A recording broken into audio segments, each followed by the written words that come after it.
Today we'll be discussing Joel in the Bible, in the Old Testament section, one of the minor prophets, in regards to the study of end times. Joel has many features that blend with Revelation and how God, gets his vengeance or correction, how he does his correction, because in chapter 1 it talks about an invasion of locusts, and we all know about the army of locusts in Revelation. And he also talks about the day of the Lord, which is in Acts and also in Revelation, and the nations judged. And it's it's only 3 chapters long, but Joel is also mentioned in Acts, and they mention chapter 2, verses 17 through 21, where Peter speaks of Joel's words.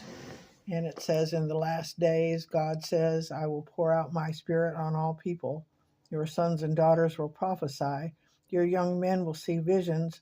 Your old men will dream dreams.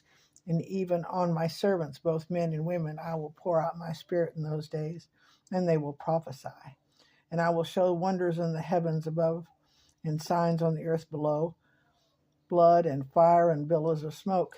The sun will be turned to darkness and the moon to blood before the coming of the great and glorious day of the Lord. And everyone who calls on the name of the Lord will be saved." So that's what Peter quoted. So Joel is worth your read, and I would imagine that it will be more than eye-opening, because it's in the Old Testament, right there towards the end, just like, the smaller prophets in the New Testament, and then at the end of Revelation. There's always correlations. Also,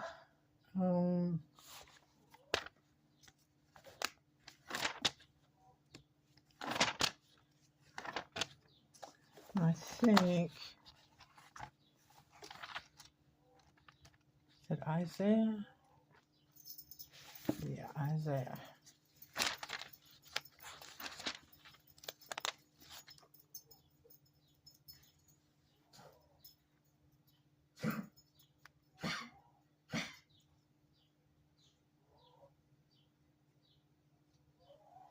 When it talks about, in chapter 54, when it talks about the future glory of Zion, that also points to end times.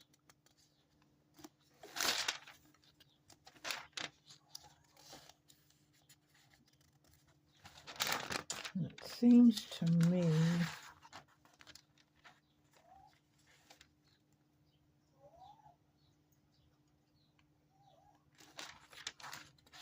there was another.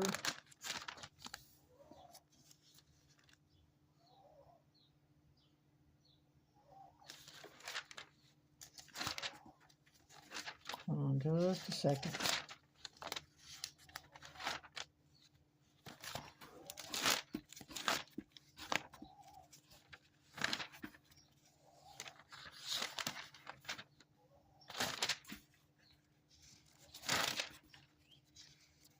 Oh, yeah. In Isaiah chapter 63, God's day of vengeance and redemption. That's something else that you should look at.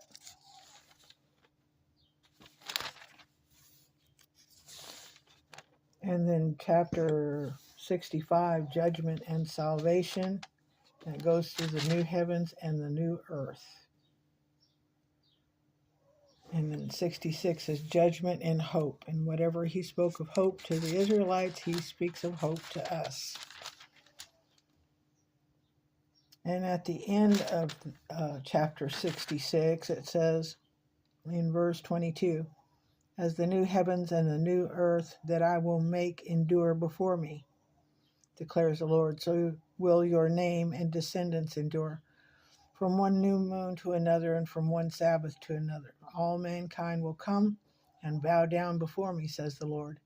And they will go out and look on the dead bodies of those who rebelled against me and the worms that eat them will not die, and the fire that burns them will not be quenched, and they will be loathsome to all mankind. So that's today's installment of Eschatology in the Bible. I hope you're having a blessed day.